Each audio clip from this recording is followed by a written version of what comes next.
All right, Sav, make a full backswing. Can't do it, can you? No. I see this all the time. You guys dip down because you're trying to keep your head down. All right, now, Sav, go to a full finish. Ouch. In other words, if you want to kill your golf swing, keep your head down. And you've seen this on the range all the time, right? Pretty crazy. So for all the chicken wingers out there and the people who keep telling me, hey, I can't finish my backswing or I can't finish my follow through, this is for you.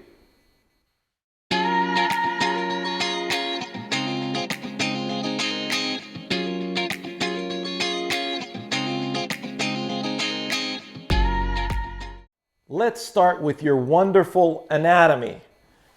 The pivot of your head, right, through your C-spine, you got about 70 degrees of pivot. And we're trying to make a 90-degree turn. You hear the degrees all the time in golf, don't you? So if I keep my head down, I put my position and my head's down on the ball, and I'm trying to make my backswing, it's not going to happen. So you'll notice that when you watch tournaments on TV, for those who start square, you'll see them allow the head to turn in the backswing. But then the head stays back on the downswing because they're going that way. And then as they're coming through, the ball's gone, the head always goes to the target. Never in the history of the PGA, LPGA, and Senior Tour, especially the Champions Senior Tour, will you ever see this. Did you see it? No.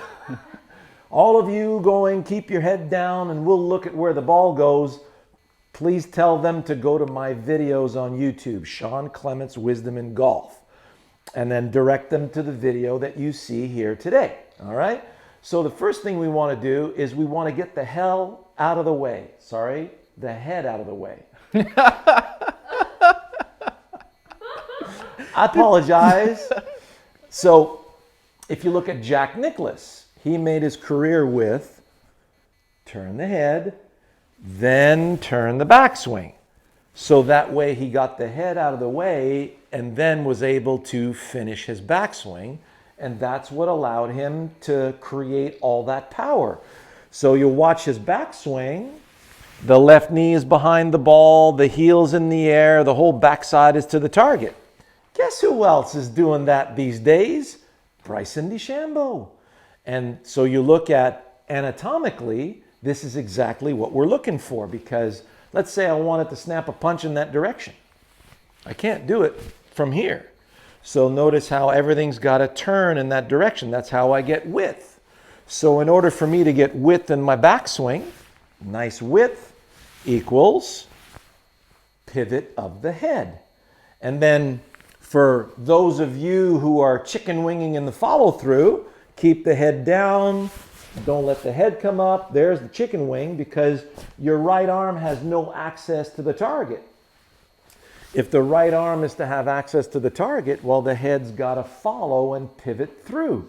Really, really important stuff anatomically. So what happens if you keep your head down and you go, okay, swing hard to the target, everything collides with you, and then the brain goes, listen, that's starting to hurt. And out of pure self-preservation, it's going to start toning things down. So then you go, and now you have no power. So you got no power, and you don't know where the ball's going. Life's not too good on the golf course for you these days, is it? So we pre-turn, get out of the way in the backswing, and then we release toward the target. Let the head come right up with that right shoulder. Don't worry, the ball's already gone, and there's no sense in keeping the head there. All you're going to do is hurt yourself and hit yourself. All right? So let's get Sav in here and let us show you how a 125-pound girl can hit the ball 280 with the driver and very, very easily. The only way she can do that is with full range of motion. And for her to keep her head down, would completely destroy any kind of potential she has with her golf swing. Once you feel freedom, you never want to go back, do you? Check it out. Got a 7-iron in my hands, out of the way completely, out of the way completely. That felt extremely easy, right in the center of the club face. And my ball's just landing right about now. And we're looking at 175 carry, piece of cake with a little 7-iron. All right? That's it. Oh, there you go. Nice fade. Nice fade. Okay, Sal. So, that's what we said was 280, right? Yeah. It's 279. What the hell's wrong with you? Not long enough. So right in the center of the face, and right now you're just warming up. That's Yeah. 102 miles an hour. It's a cold day, Haven't hit a ball in like a week. right? You needed some time off. So if we were to take your setup position, okay?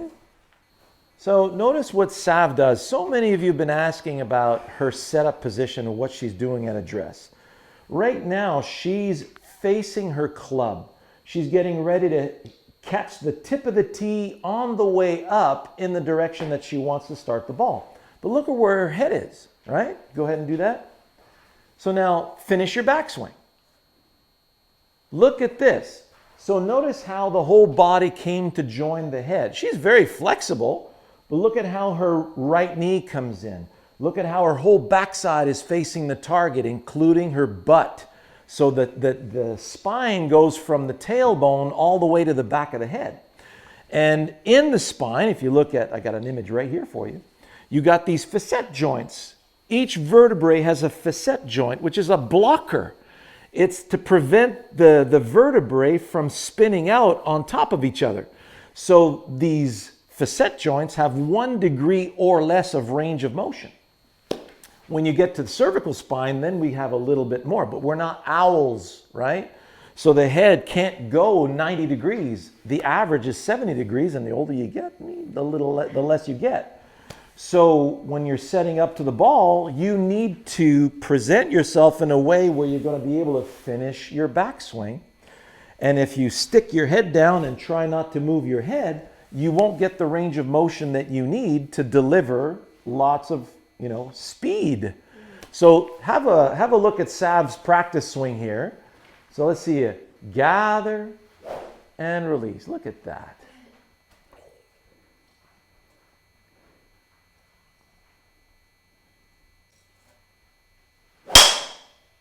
Nice. Wow. Beautiful draw. Look at that ball flight, Sav. Okay, you're warmed up now. Oh, go 290. 289.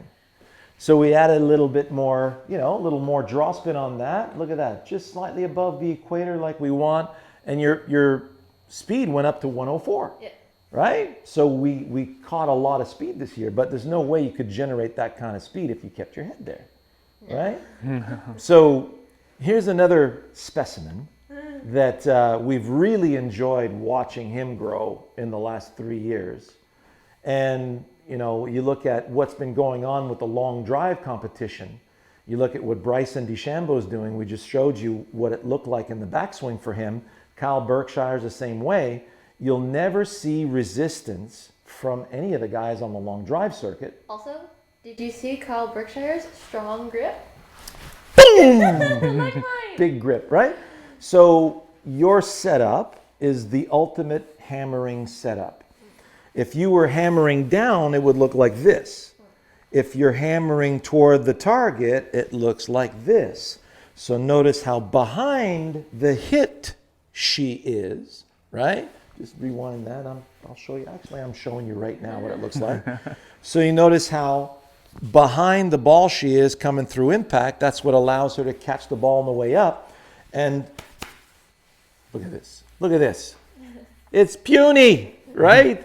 So we need this kind of punch power to get the job done. And what was it we just did in the premium channel? The curving of the ball. and I put you with a neutral grip at the top of the club head. I was just editing it today. The top of the backswing, the face was square. Yeah. And with a square face and a neutral grip, the slice that she had on that It would went, like, put around the tree. would put bananas to shame. Yeah, Okay? It went around the tree and spun back and it spun back behind the pine tree that's out here at 45 degrees. Yeah.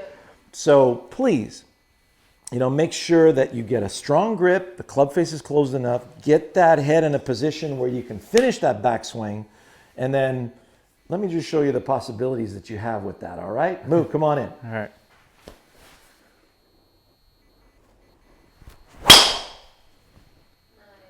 Nice. There we go. That was relaxed. And what was the strain level on that one, Moo? 2 out of 10. So I just want to bring your attention to what's written on Moo's cap. Moo, can you just go to the camera and show him what's written on your cap? Yeah. It's written, enjoy the walk. Yeah. Moo has a 352-yard walk to make right now. And so if you look at his swing in slow motion, you'll notice that backswing is massive range of motion. And he's only swinging at 2 out of 10, Yeah. if that, right? Yeah, that's it. And so after a nice little warm-up, open up the range of motion, and we're just staying with a very specific direction. Now, this is the key.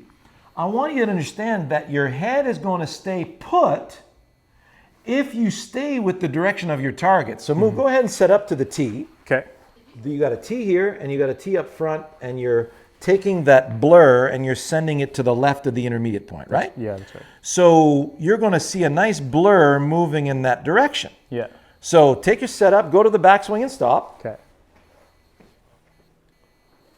So you see where his head is right now. Right now you feel like you could go to the left of the intermediate point. Yeah. Go ahead.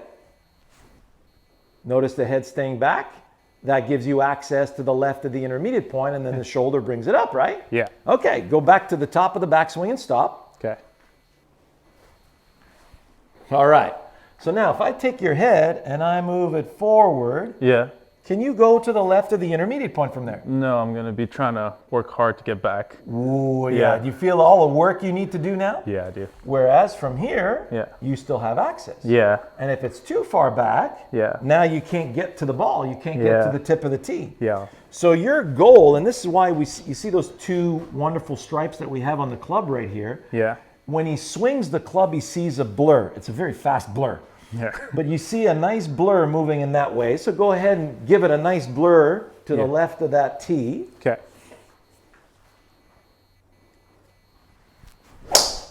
That's it. Do a couple in a row like that. Okay. Left of it, left of it, left of it, left of it. So notice in the backswing, his head is allowed to turn. Then in the downswing, the head stays back, so he has access to staying to the left of that tee. That's right. And when the head stays back, it anchors the release of the swing. Big time. One of the things that Moo loves to do before he swings in one of his warm-ups, show the warm-up with the sword drill, Moo. Yeah. So he's not letting go of the club. You notice at the end of that swing, the grip is still very much intact. Yeah. And look at how the weight of the grip really releases that anatomy. Yeah. Now do it with the trail hand. Look at how that releases beautifully, right? Yeah. So it's the weight of the club that's releasing you. That's, yeah. Even at your strength, it'd be like unbelievably hard to hold that and prevent it from turning over. Yeah, I will get hurt very easily if I hold on to that. Golfer's elbow comes from that manipulation, right? Yeah. So now go ahead and do it with both hands on the club, Yeah. staying to the left of that intermediate point. Beautiful. Notice how the weight of the club is releasing that left hand over the right hand, Yeah. and the head is anchoring that. So Yeah.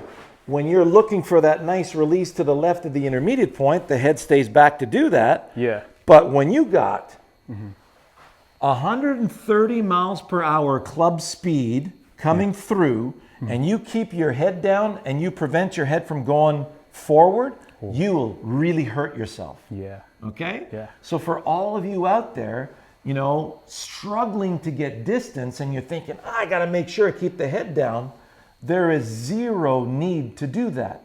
Let me show you one last little thing.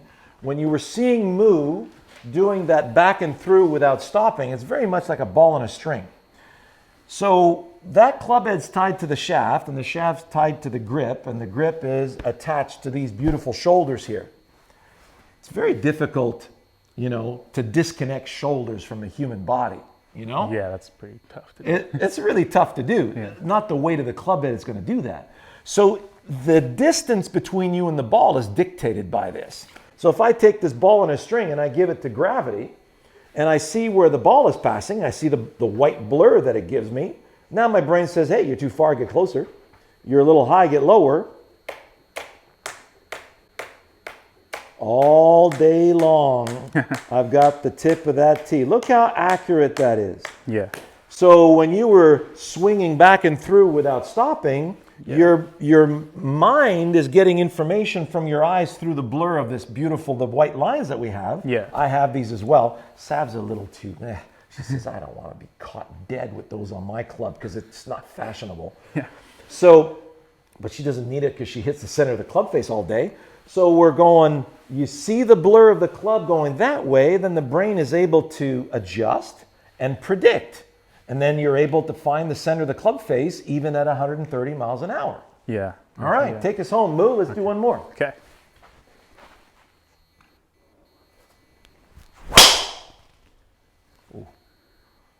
That's a little fade, but that looks really good.